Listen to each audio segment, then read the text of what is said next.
Selamat datang di Suhai Story, tempat di mana kisah-kisah misteri, legenda, dan fakta mengejutkan dikupas secara mendalam. Dalam beberapa waktu terakhir, masyarakat Indonesia dikejutkan dengan kasus korupsi terbesar di tubuh perusahaan BUMN, PT Pertamina.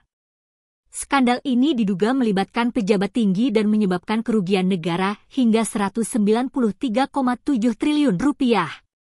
Namun, di balik kasus ini, ada sebuah misteri yang tak banyak orang tahu.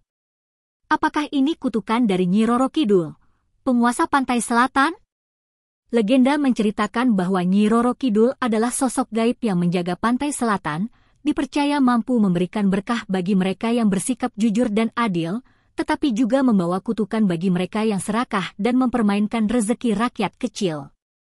Mitos ini sudah turun-temurun di masyarakat pesisir, di mana banyak yang percaya bahwa rezeki dari laut dan bumi harus digunakan dengan niat baik agar terhindar dari balasan gaib. Simak cerita selengkapnya. Awal mula skandal, 2018 hingga 2023 sedih. Kasus ini bermula pada periode 2018 hingga 2023, di mana Pertamina diduga melakukan pengadaan minyak mentah dan produk kilang dengan cara-cara yang melanggar aturan. Dugaan pelanggaran ini pertama kali terungkap dari laporan audit internal yang menemukan ketidaksesuaian dalam kontrak impor minyak mentah, yang kemudian menarik perhatian aparat penegak hukum. Seharusnya, Pertamina memprioritaskan minyak mentah dari dalam negeri, namun justru lebih memilih impor dari luar negeri dengan harga yang jauh lebih tinggi. Konon, ada mitos yang beredar di kalangan masyarakat bahwa minyak mentah yang berasal dari pesisir selatan adalah hasil pemberian dari Nyi Roro Kidul yang dipercaya dapat membawa berkah bagi negeri ini jika digunakan dengan jujur. Namun, apa yang terjadi justru sebaliknya. Modus operandi. Tidak hanya pengadaan impor, para tersangka juga diduga melakukan penggelembungan volume impor minyak mentah.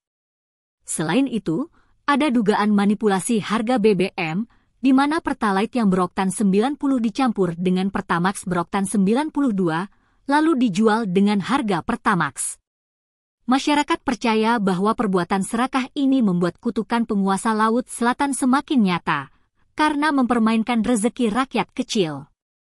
Konon, dalam kisah rakyat yang diceritakan turun-temurun, Nyi Roro Kidul pernah berpesan bahwa siapa saja yang memperkaya diri dari hasil laut dan bumi tanpa memikirkan kesejahteraan rakyat kecil, maka rezeki itu akan berubah menjadi petaka. Legenda ini diperkuat dengan cerita tentang seorang saudagar kaya di pesisir selatan yang kehilangan seluruh kekayaannya setelah menimbun ikan hasil tangkapan nelayan tanpa memberikan upah yang layak. Cerita tentang nelayan yang tiba-tiba hilang atau pedagang ikan yang jatuh miskin karena tamak menjadi bukti bahwa kutukan ini bukan sekedar mitos belaka. Terungkapnya skandal. Kasus ini mulai terendus pada awal 2025 saat Kejaksaan Agung melakukan penyelidikan mendalam. Hasil penyelidikan menyebutkan bahwa skandal ini menyebabkan kerugian negara hingga 193,7 triliun rupiah hanya dalam 1 tahun, tepatnya pada 2023.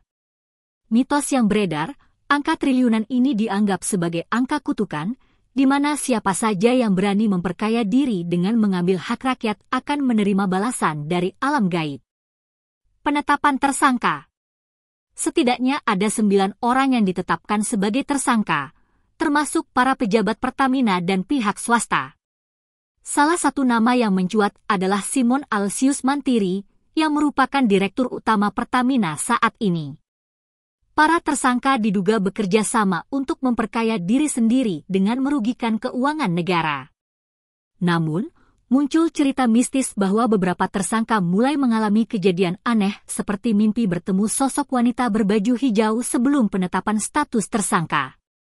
Dalam mimpi tersebut, sosok wanita itu kerap berdiri di tepi pantai dengan tatapan tajam, seolah memberikan peringatan akan hukuman yang akan menimpa. Beberapa saksi bahkan melaporkan bahwa sosok tersebut kerap muncul dalam wujud bayangan samar di sudut ruangan atau terdengar suara desiran ombak meski berada jauh dari pantai. Suasana ruangan menjadi dingin secara tiba-tiba, dan aroma bunga melati samar-samar tercium, menambah kesan mistis yang menyelimuti para tersangka.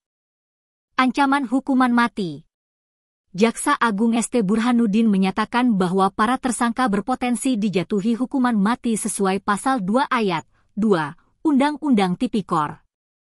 Hal ini dikarenakan korupsi dilakukan saat pandemi COVID-19 yang merupakan kondisi tertentu yang memberatkan. Jika benar hukuman mati dijatuhkan, apakah ini juga bagian dari kutukan Nyi Roro Kidul bagi siapa saja yang merampas hak rakyat kecil?